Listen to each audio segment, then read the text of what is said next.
What's up, everybody? It's Nick here. Today I'm going to show you guys how to change a tire on your vehicle. This is pretty much the exact same for every automobile, so let's get right into it. So when it actually comes to changing a tire, it's very simple. First, you need something to lift and support your vehicle. Pretty much all vehicles do come with a jack from the factory. You usually don't need a piece of wood because they are designed to fit in a groove on your frame, but in my case, I don't have one.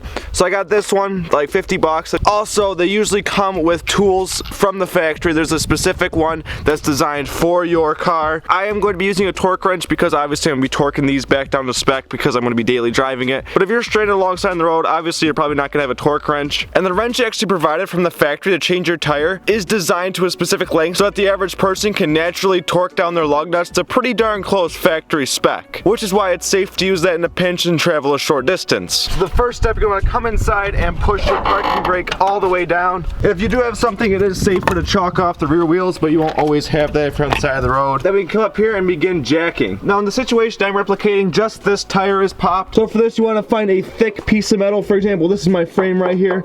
This is very thick. It'll support the entire weight of the vehicle, no problem. You don't want to use something like this because this is just pretty thin sheet metal. Or if I come to the front here, I have a thick cross member right in the middle. That's what I used to jack it up when I did my shocks. Before we do any lifting of the vehicle, let's break our lug nuts free.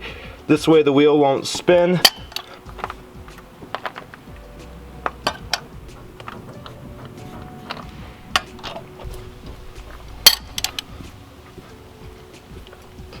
So now all of our lug nuts are broken free. We can come underneath the vehicle and begin jacking. Slide our piece of wood in, then begin lifting the vehicle off the ground.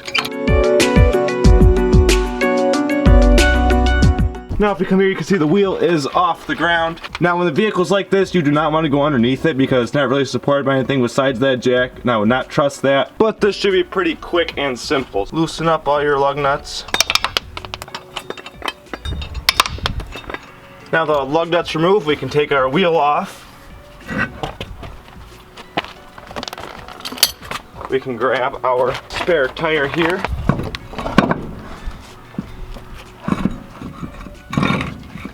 Slide our spare tire on here, get our lug nuts started.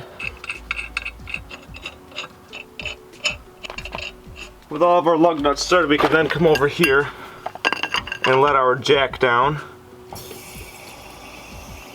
And now with the vehicle on the ground, we can come in to tighten them down. As I said, I'm going to be using a torque wrench, but if you're on the side of the road, chances are you don't have them. They got to be pretty tight. Mine in specific need to be 120 foot-pounds of torque, which is a lot, so definitely want to make sure your lug nuts are tight. Here we go, let's go around. You want to torque them down in a star pattern.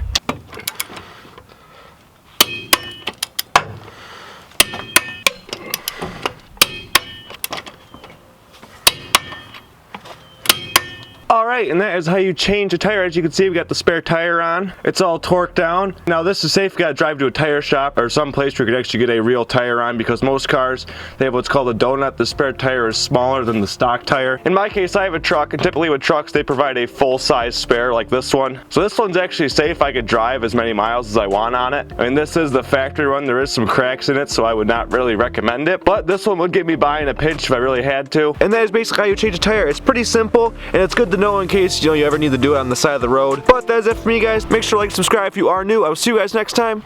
Peace out.